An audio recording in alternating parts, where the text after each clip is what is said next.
Slightly tweak the lyrics of Sexuality. Not a Morrissey bit, he deserves everything he gets.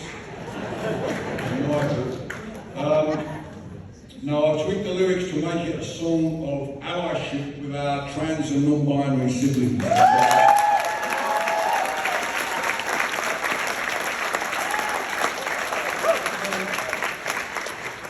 In Boston in 2019, after a show, a woman came to me and said,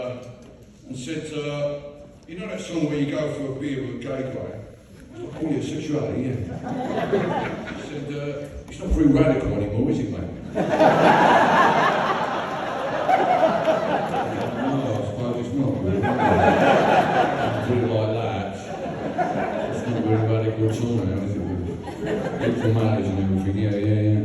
She said, yeah, that's a radical song, you should update it to reflect the transgender and non-binary community out there. People are in the front line now, so went away and had a thought about it, and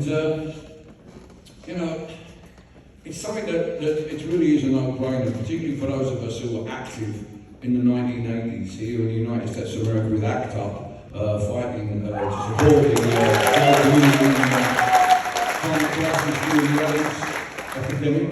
And that's why I wrote that song, to both support gay men who were facing that huge threat, and also in my country where the Conservative government passed a law which ostensibly was to, and I use the wording of the legislation, to ban the promotion of homosexuality in schools, which is a non-intangible thing, a non-existent thing.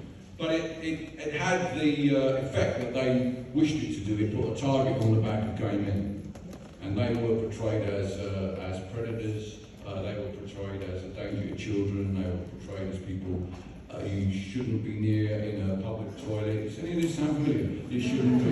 Yeah, exactly the same thing that they said about gay men back in the day. They're now saying about our transgender siblings. And I think all of us who did stand up back in the day for our gay brothers and sisters, lesbian sisters, really we have to think, maybe perhaps we should get involved in that fight again, because we've come a long way. Particularly in